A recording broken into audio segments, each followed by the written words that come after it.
curious mind, welcome to Nerdy Niche, the place where learning is fun, fast and little bit nerdy. Make sure you hit the subscribe button and ring the bell icon क्योंकि हर lecture में आपको मिलेंगे cool facts, practice worksheets and the things you didn't know you needed to know. So let's get into it. Today is our lecture number 2. In lecture number 1 we have already discussed about light and reflection. कल हमने rules of reflection भी पढ़े हुए थे, तो आज हम उन्हीं rules of reflection in spherical mirror को एक बार रिवाइज कर लेते हैं.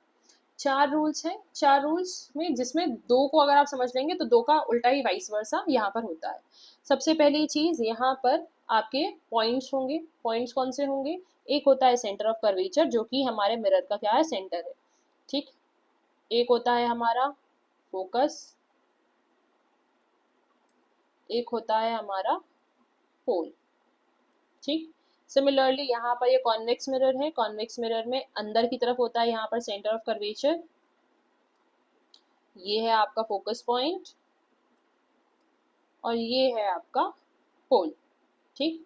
यहाँ पर रिफ्लेक्टिंग सरफेस इनसाइड है, यहाँ पर रिफ्लेक्टिंग सरफेस आउटसाइड है, यानी यहाँ लाइट बाहर से आएगी, यहाँ लाइट इस तरफ आएगी. ठीक है, आपको ये बात समझ में आ गई होगी.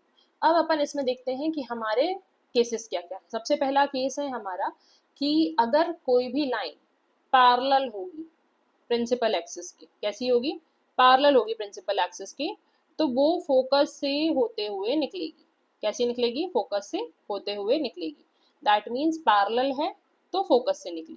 अगर मान लीजिए वो फोकस से निकली है तो कोई लाइन जो है वो फोकस से निकली है कुछ ऐसे. ठीक है, कैसे निकली है? फोकस से निकली है, तो वो कैसी होगी? वो होगी पैरेलल. कैसी होगी? पैरेलल लाइन होगी. ठीक है, यानी फोकस से निकलने पर पैरेलल और पैरेलल होने पर फोकस से. ठीक है. सिमिलरली यहाँ कॉन्वेक्स मिरर में भी सेम होगा. अगर ये पैरेलल आई है, ठीक है, तो अब यहाँ पर फोकस कहाँ है? फोकस है अंदर की तरफ, तो यहाँ पर एक इमेजिनरी लाइन फोकस से होकर निकलेगी. ठीक है, देख रहे हैं आप, यहाँ पर एक इमेजिनरी लाइन है. ये रे ऑफ लाइट नहीं, क्योंकि रिबाउंस हो गई, तो यानी यहाँ पर क्या हो रहा है? इमेजिनरी लाइन है. यहाँ पर थोड़े थोड़े पोर्शन में अपन ये मान रहे हैं कि यहाँ पे लाइट अंदर की तरफ गई है, पर एक्चुअल में नहीं गई है, तो यहाँ से वो रिबाउंस होगी. तो यहाँ से क्या होगा? यहाँ से एक स्ट्रेट लाइन हमारी बाहर निकल के आएगी. तो ये आपकी क्या हुई? बाउंसिंग ऑफ लाइट हुई, यानी कि पैरेलल थी तो फोकस से निकली. और मान लो फोकस से कोई लाइन, जैसे मान लो इस डायरेक्शन में कोई लाइन आई आपकी. ठीक, जैसे ये लाइन आई आपकी, तो अब यहाँ पर क्या हो रहा है? ये भी लाइन क्या है? इमेजिनरी है ना. ये भी लाइन क्या है? इमेजिनरी है. तो यहाँ से जो लाइन बाउंस होगी यहाँ इंटरसेक्शन ऑफ मिरर से, ठीक है, वो भी कैसी होगी? आपकी पैरेलल होगी. कैसी लाइन होगी? पैरेलल, यानी यहाँ से सीधी गई तो पैरेलल लाइन. ठीक. अब दूसरा केस क्या होता है? दूसरा केस है हमारा, मान लीजिए कि अगर सेंटर ऑफ कर्वेचर से कोई लाइट निकलती है. ठीक है, रे ऑफ लाइट कहाँ से निकलती है? सेंटर ऑफ कर्वेचर से निकलती है, तो वो जैसी आई थी वैसी ही वापस चली जाएगी. ठीक है, अगर ray of light centre of curvature से आई है तो वो सेंटर ऑफ कर्वेचर पे ही वापस चली जाएगी. ठीक है, उसमें कोई भी चेंजेस नहीं आएंगे. समझ में आया? नहीं आया? ठीक है, जैसे यहाँ से देखिए, अगर यहाँ सेंटर ऑफ कर्वेचर से लाइट पास हुई है, ठीक है, तो यहाँ तो अंदर क्या है? इमेजिनरी लाइन है, क्योंकि अंदर तो लाइट जा ही नहीं सकती. तो इस कंडीशन में यहाँ पर जैसी लाइट आई थी वैसी लाइट वापस चली जाएगी. ठीक है. अगर मान लो कोई लाइन, ठीक है, जैसे अपन यहाँ ले लेते हैं, कोई लाइन पोल की डायरेक्शन में आती है, जैसे पोल से निकलती है, तो यहाँ पर क्या आया? पोल पे आई, तो पोल पर यहाँ पर एंगल ऑफ इंसिडेंस बनेगा. ये नॉर्मल मान लेंगे हम. सेंटर ऑफ कर्वेचर क्या मानेंगे? नॉर्मल. तो इसी से सेम एंगल से क्या कर जाएगी? रिफ्लेक्ट बैक कर जाएगी. यानी यहाँ पर जितना एंगल बनेगा, ये वाला एंगल, ये एंगल इक्वल होगा इस एंगल के. ठीक है, यानी ये दोनों एंगल बराबर होंगे. जिस एंगल से यहाँ आएगी उसी एंगल से यहाँ से रिफ्लेक्ट हो जाएगी. सिमिलर यहाँ पर होगा. अगर मान लो पोल पर आई है तो ये पोल से उसी एंगल से चली जाएगी. ठीक है, उसी एंगल से जाएगी. यहाँ पर दोनों में एंगल्स क्या होंगे? सेम होंगे, कोई भी चेंजेस नहीं होंगे. एंगल आई और ये एंगल आर. ठीक है, दिस इज एंगल आई और दिस इज एंगल आर. ठीक. आई होप इतना बात आपको समझ में आ गई होगी। इन्हीं रूल्स को हम अब अप्लाई करेंगे कहाँ पर, इन्हीं रूल्स को हम अप्लाई करेंगे दैट इज हमारे केसेस पर। ठीक है, सबसे पहली बात, ये केसेस आपके लिए बहुत ज़्यादा इंपॉर्टेंट है, they are very very important, क्योंकि इनसे एक ना इक्वेशन बनता है। अब ये केसेस क्या है, जैसे कॉनकेव मिरर है, तो कॉनकेव मिरर में कितने तरीके से इमेज बन सकती है। इमेज बनने के लिए हम सबसे पहले ये देखना पड़ेगा कि इमेज का नेचर क्या होता है। इमेज का नेचर होता है या तो रियल या तो वर्चुअल, है ना। रियल इमेज क्या होती है, जैसे मान लो ये एक मिरर है, ठीक है, इस मिरर के इस तरफ हमने कोई ऑब्जेक्ट रखा है, मान लीजिए हम कोई रोम्बस रखते हैं, ठीक है, क्या रखा है हमने, रोम्बस रखा हुआ है,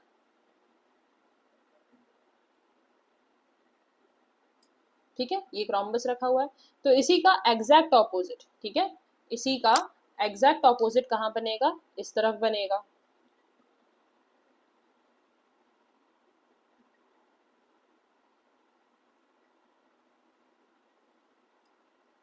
ठीक है, बस इसको देख लेते हैं फिर से,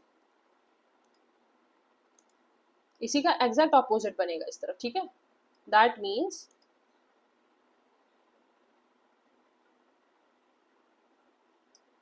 ठीक, ये एग्जैक्ट ऑपोजिट बन गया रोम्बस, गुड।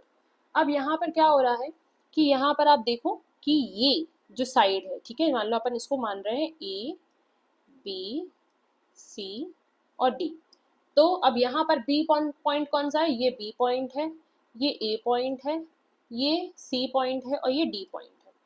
अगर अब आप लेफ्ट राइट देखो तो ये किस तरफ है, ये वाली साइड किस तरफ है, ये लेफ्ट साइड है और ये राइट साइड है, बट यहाँ पर ये कौन सी साइड है, लेफ्ट और ये राइट, दैट मीन्स बी इस तरफ किस साइड था, राइट साइड पर, और बी इस तरफ किस साइड है, लेफ्ट साइड पर, ठीक है। तो ये क्या हो जाता है, ये इमेज कहलाती है वर्चुअल इमेज। रियल इमेज में एग्जैक्टली सेम बनेगा, यानी कि जैसा ये है वैसी ही सेम एग्जैक्ट इमेज इस तरफ बनेगी, वो कौन सी इमेज कहलाती है, रियल। ये कौन सी इमेज है, वर्चुअल, कैसी है, वर्चुअल इमेज है, ठीक है।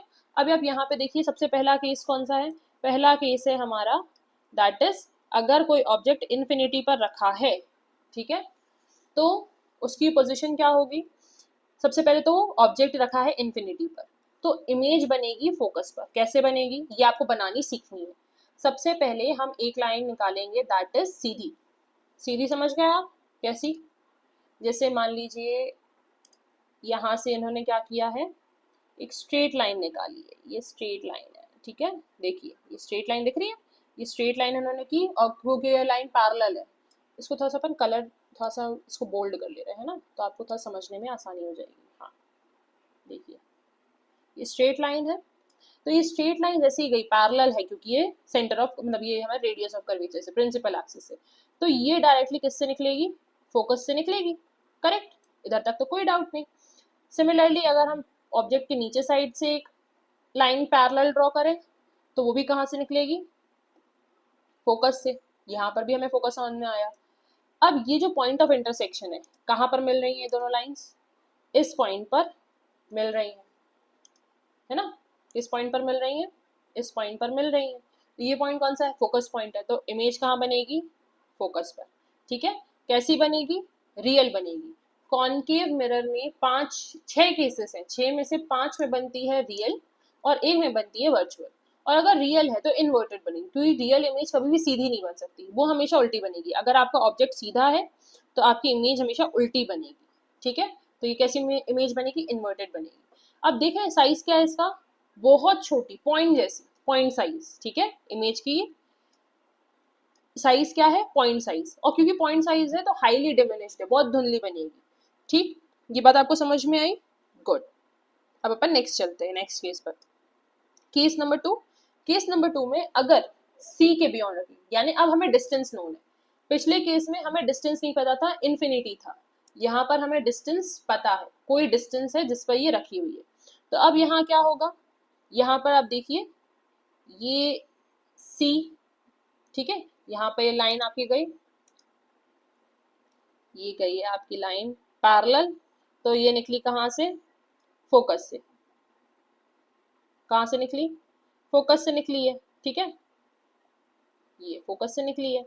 और अगर मान लो ये यहाँ ऐसी जाएगी, पोल की तरफ जाएगी। तो पोल से कैसी जाएगी, पोल से जिस एंगल से आई थी उसी एंगल से ये वापस चली जाएगी, करेक्ट, उसी एंगल से वापस चली गई। और सेंटर ऑफ कर्वेचर से अगर ये लाइन आएगी तो जस्ट रिबाउंस होकर क्या हो जाएगी, ये वापस वहां बाहर हो जाएगी। जैसे यहाँ से आई थी तो जैसी थी वैसी की वैसी ये वापस चलेगी। एरोज बनाना, ठीक है, अगर ये डायग्राम्स बनाते हो तो आपको एरोज बनाना है। तो ये जैसी आई थी वैसी चली गई। तो यहाँ पर हमने क्या देखा, हमने ये चीज नोटिस करी है कि ये सारी जो इंटरसेक्शन के पॉइंट्स हैं वो यहाँ पर हैं, यानी हमारी इमेज यहाँ प्रिंसिपल एक्सिस से ऐसी बनेगी। समझ में आया, प्रिंसिपल एक्सिस से कैसी बन रही है, ऐसी इमेज बन रही है। तो अब यहाँ पर कहाँ दिख रही है इमेज, सेंटर ऑफ कर्वेचर और फोकस के बीच में, between C and F. Real होगी और इन्वर्टेड होगी, उल्टी दिख रही है ना, रियल और इन्वर्टेड। और डिमिनिश्ड, थोड़ी सी डिमिनिश होगी, धुंधली होगी, हल्की सी, बहुत ज्यादा नहीं पर थोड़ी धुंधली होगी। तीसरा केस है जब सी पर रखा रहता है ऑब्जेक्ट, ठीक है, सी पर ऑब्जेक्ट है, सेम प्रिंसिपल एक्सिस से पैरेलल लाइन गई तो फोकस से निकली। अगेन यहाँ से हमने पाई फोकस से लाइन निकाली तो ये पैरेलल निकली। यहाँ पर पॉइंट ऑफ इंटरसेक्शन है, क्योंकि यहाँ पर पॉइंट ऑफ इंटरसेक्शन है तो यहीं पर बनी। अब यहाँ पे आप देखिए इमेज कैसी बनी है, एक तो एग्जैक्टली सी के नीचे बनी है, तो एट बनी सी, इन्वर्टेड थी एंड रियल है, रियल और इन्वर्टेड है, और साइज भी लगभग लगभग सेम है, तो सेम साइज की इमेज बनी। ये आपको तीनों चीजें, आपको ये सब याद करना है, ठीक है, कि कहाँ क्या बनेगा, क्योंकि अगर जब तक आप ये नहीं याद नहीं करोगे, ये रे डायग्राम बनाना नहीं सीखोगे, तब तक आप एग्जाम्स के लिए प्रिपेयर नहीं हो, ठीक है, तो इनको बनाना आपको सीखना पड़ेगा। थर्ड केस ये है। फोर्थ केस में अब देखिए, पहले इन्फिनिटी पर रखा था, फिर बियॉन्ड सी था, अब सी था, अब बिटवीन सी एंड एफ होगा। कहाँ होगा, बिटवीन सी एंड एफ। देखिए सी और एफ के बीच में हमने ऑब्जेक्ट रखा है, तो एक लाइन तो हमने सेंटर ऑफ कर्वेचर से निकाली थी, तो एग्जैक्टली सेम वापस चली गई। एक हमने निकाली फोकस से, तो फोकस से भी गई। तो अब आप देख रहे हैं सी के पीछे कहीं पर इमेज बनी है, ठीक, तो ये कहाँ बनी, बियॉन्ड सी बनी, रियल थी और इन्वर्टेड थी, पर लार्जर इन साइज थी। साइज कैसा था, इसके कंपैरेटिवली थोड़ा सा ज्यादा है, देखिए, है ना, इसके कंपैरेटिवली ज्यादा साइज है, तो ये कैसी बनेगी, लार्जर इन साइज बनेगी, पर यहाँ पे भी रियल एंड इन्वर्टेड है। चार केसेस में रियल एंड इन्वर्टेड ही देखा है अभी तक हमने। फिफ्थ केस देखेंगे, यहाँ पर फोकस पर रखा है, अभी तक कहाँ था, पहले infinity, beyond C, then on C, between C and F, now on F, ठीक है, एट एफ रखी हुई है। तो एफ पर रखी तो पहले सेंटर ऑफ कर्वेचर से एक रे ऑफ लाइट गई, तो उन्होंने सेंटर ऑफ कर्वेचर से पास करवा दी। यहाँ से ये लाइन गई तो यहाँ, अब देखो आप ये पैरेलल लाइन दिख रही है, यानी ये बहुत बहुत मुश्किल चांसेस है कहीं पर मीट हो, तो यानी ये कहाँ पर बनेगी, बहुत दूर जाकर बनेगी, यानी ये बनेगी एट इन्फिनिटी। इसका इंटरसेक्शन पॉइंट हमें दिखाई ही नहीं दे रहा है, तो इसकी इमेज कहाँ बन रही होगी, इन्फिनिटी पर बन रही होगी, क्योंकि इंटरसेक्शन पॉइंट हम डिटरमाइन नहीं कर पा रहे। कैसी बनेगी, रियल बनेगी और इन्वर्टेड बनेगी, क्योंकि नीचे की तरफ जा रही है, और हाईली एनलार्ज होगी, क्योंकि हमें पता ही नहीं है कहाँ बनेगी, तो बहुत ज्यादा बड़ी इमेज बनेगी, तो हाईली एनलार्ज होगी, ठीक, ये बात भी हमें समझ में आ गई। अब केस 6 थोड़ा सा डिफरेंट है, यहाँ पर आप देखो कि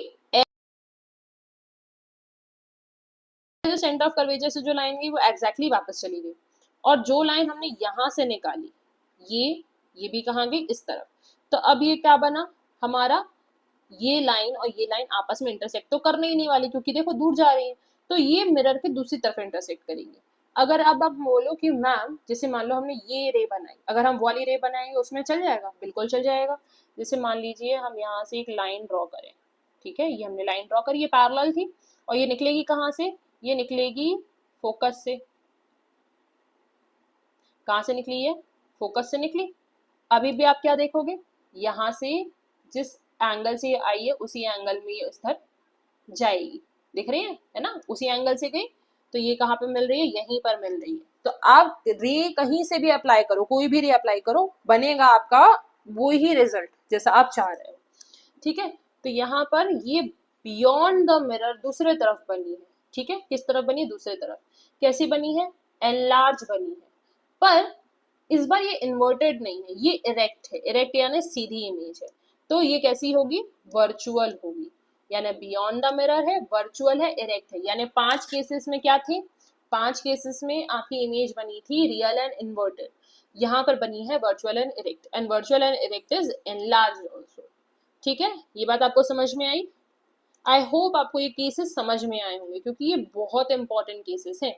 ठीक है, अगर आप इन केसेस को नहीं पढ़ेंगे तो आपसे कुछ भी नहीं बनेगा। इनसे 101%, 110% एक क्वेश्चन आपके एग्जाम में बनना ही बनना है, चाहे वो न्यूमेरिकल से आए चाहे वो थ्योरी से आए, एक क्वेश्चन आपका इन केसेस से बनेगा ही बनेगा। रे डायग्राम बनाने तो आपको पूछता ही है न्यूमेरिकल्स में कि ड्रॉ द रे डायग्राम, तो ये चीज आपको आनी बहुत जरूरी है।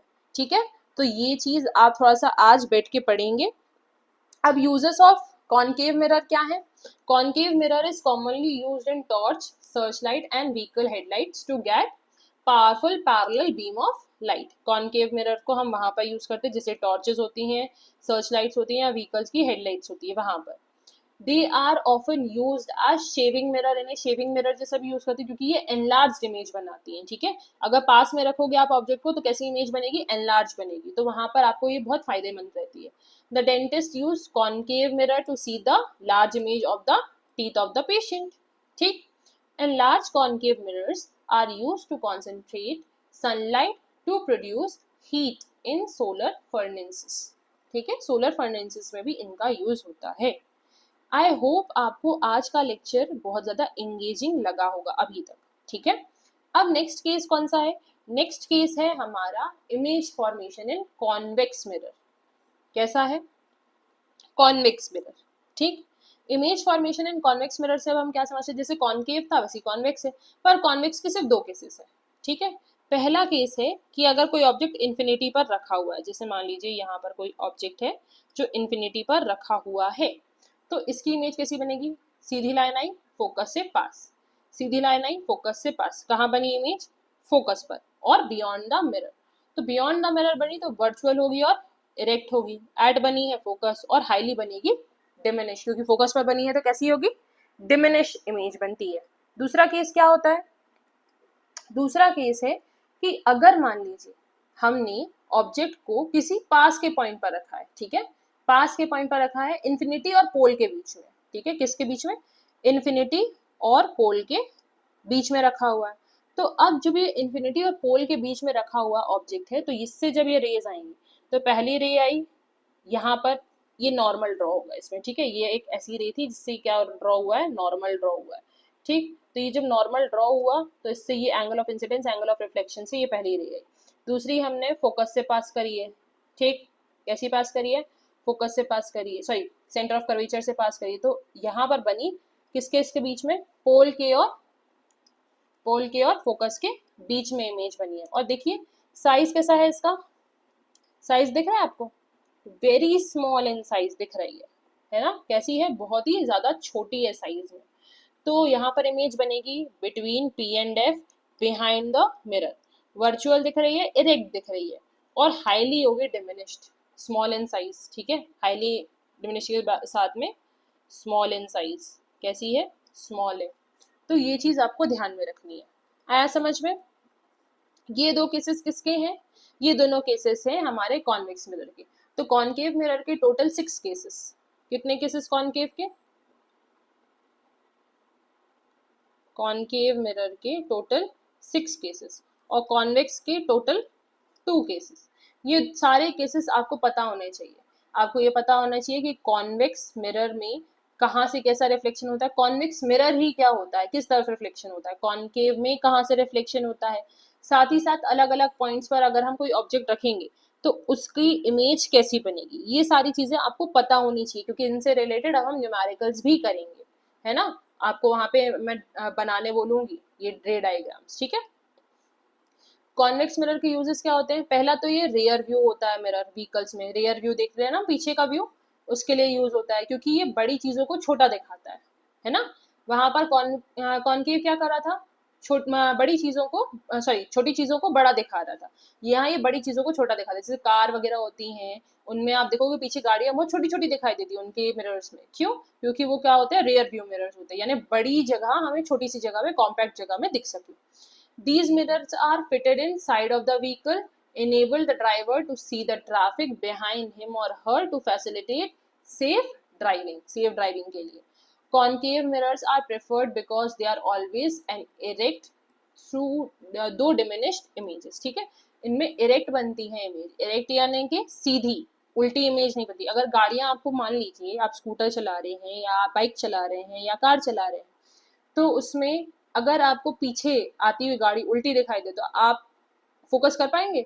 नहीं कर पाएंगे। तो इनमें इरेक्ट इमेज बनती है, इसलिए हम कॉन्वेक्स मिरर्स को यूज करते हैं, क्योंकि ये डिमिनिश भले इमेज बनाती है पर इरेक्ट इमेज बनाती है।